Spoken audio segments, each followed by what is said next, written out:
Matt Gaetz is the leader right now. Number 2, you might be wondering, who is that at number 2? Number 2 is Hakeem Jeffries. I know that some people were surprised. Maybe you might not be in the chat. That doesn't mean I agree with Hakeem Jeffries. Please don't make that mistake.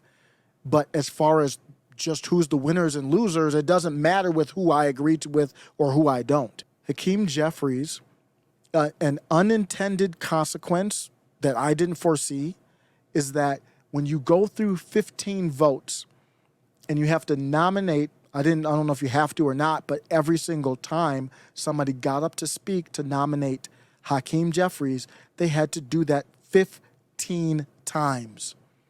And they clapped 15 times saying something good about him or rallying that side together. It has an impact. And a lot of people, I am in stark disagreement with a lot of people online on the Hakeem Jeffries speech, the alphabet speech. I am in stark disagreement on it. Again, do not mistake my take here for me agreeing with the content of the speech. That is not my take. My take is, how effective is it for him politically? If you're playing chess, you can't look at somebody who made a good move and ignore it just because they made the good move. Obviously, you don't agree with it because you don't want to lose. Here's the speech. It's just a clip of it. You might probably heard it. I call it the alphabet speech. House Democrats will always put American values over autocracy, benevolence over bigotry, the Constitution over the cult, democracy over demagogues, economic opportunity over extremism, freedom over fascism, governing over gaslighting, hopefulness over hatred, inclusion over isolation, justice over judicial overreach, knowledge over kangaroo courts, liberty over limitation, maturity over Mar-a-Lago, normalcy That one was funny. over negativity, opportunity over obstruction. I don't agree with it, but that one was funny. That was pretty funny. Over Mar-a-Lago, normalcy over limitation, maturity over Mar-a-Lago, normalcy over negativity, opportunity over obstruction, people over politics, quality of life issues over QAnon, reason over racism, substance over slander, triumph over tyranny, understanding over ugliness, voting rights over voter suppression, working families over the well-connected, xenial over xenophobia, yes we can over you can't do it, and zealous representation over zero-sum confrontation. You can say what you want about it, but do you remember McCarthy's speech? Be honest. Do you remember one word that Kevin McCarthy said that night? I don't remember one word that bruh said. He just up there spouting the same old cliche stuff that everybody talk about. So whatever you think of that speech got millions of views. So ALX, who's great, he can say, what even is this? What it is you're seeing a star being born. That's what it is. The Democrats had no one to rally around. Who rallies a Democrat like that right now? Who? Kamala? Try again. Brandon? Try again. Mayor Pete Buttigieg? Nope, no can do. Name it. Name the person. Michelle Obama? Closer. Nope, she doesn't do it. Gavin Newsom, he rallies the base like that, in that way where they kind of get hype like, oh man, this guy. No, he doesn't. So you can say whatever you want to say, but there's no other person that I'm aware of. I'm sure there's someone who could rise on up, just like Byron Donalds. I knew of him, but he came up more. There's always someone that can rise from anywhere. But right now, Hakeem Jeffries is the #1 2024 presidential candidate. Just that quickly. Who would you rather have running? Brandon or Hakeem Jeffries? It's a no-brainer. He's instantly the number one candidate. Whether he runs or not, I don't know. Nancy P has a lot of weight behind that. I think Nancy P has the power to get Brandon out of there. Who else is there? There's no one that can deliver something like that. I would say Michelle Obama is probably the closest, and I don't know if she wants to do it or not. And don't say he. I'm not getting into that topic right now.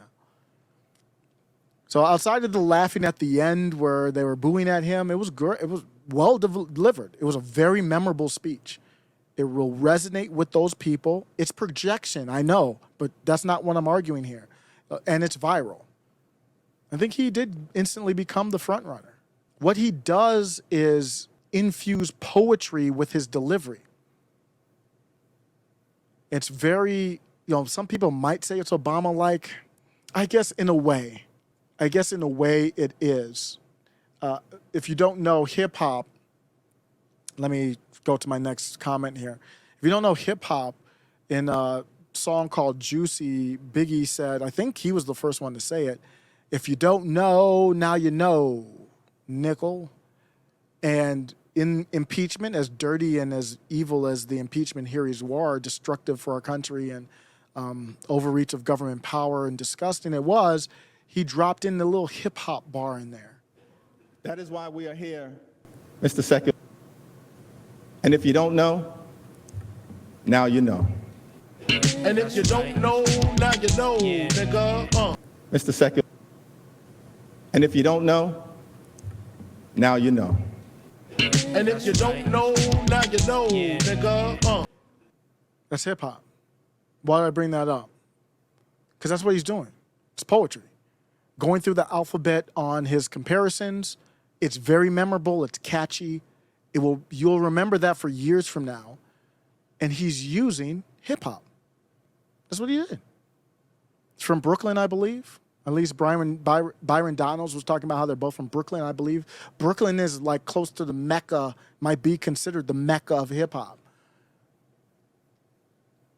And he uses that poetry. It's unique, it's memorable, it's an excellent strategy to make morally corrupt philosophies seem like authentic solutions and rallying points.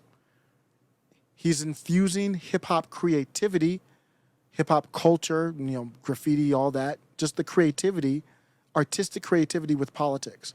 And if he continues to do that, there won't be anybody that has the rallying, the ability to rally that he does. Somebody said, I disagree. You only get so much mileage out of the GOP are bad people.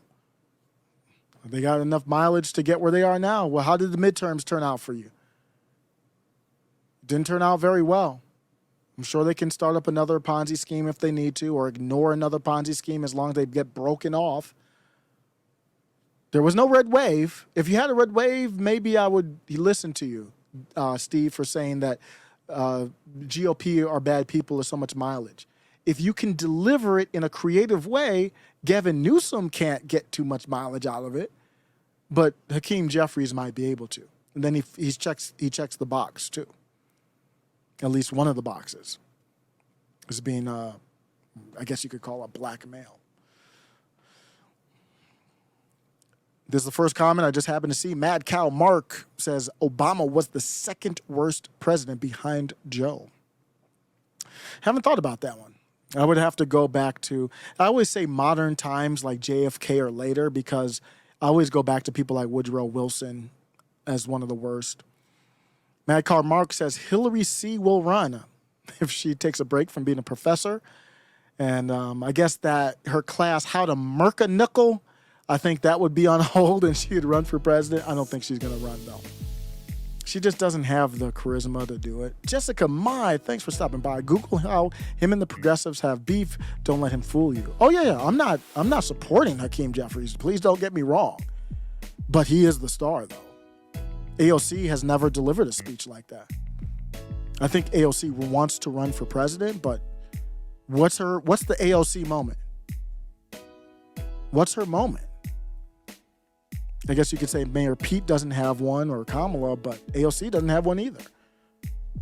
That was Hakeem. Remember Obama's speech in was it 04? The convention speech. That was his moment. That everyone still talks about it to this day. It was a great speech. He had the 08 was a better, what was it? A Better Nation, right? Or whatever it's called. And I've done a breakdown. That was a great speech. Okay. Oh, in the Bronx. Okay. Okay. We're not going to do that. Are we going to do Mr. X? I don't care about New York that deep. Somewhere around there. I don't know all the boroughs. Mr. X says hip hop started in the Bronx, but let's not split hairs. Are we going to have to do that? Mr. X must be a hip hop fan. He wanted to start some beef. You thought that was funny, huh?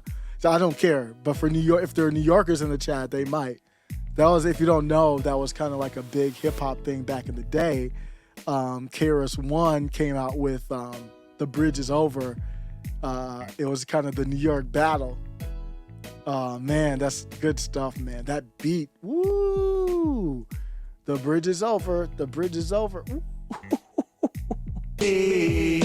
Everybody's talking about the Juice Crew funny, but you're still telling lies to me. That's it. No more battling.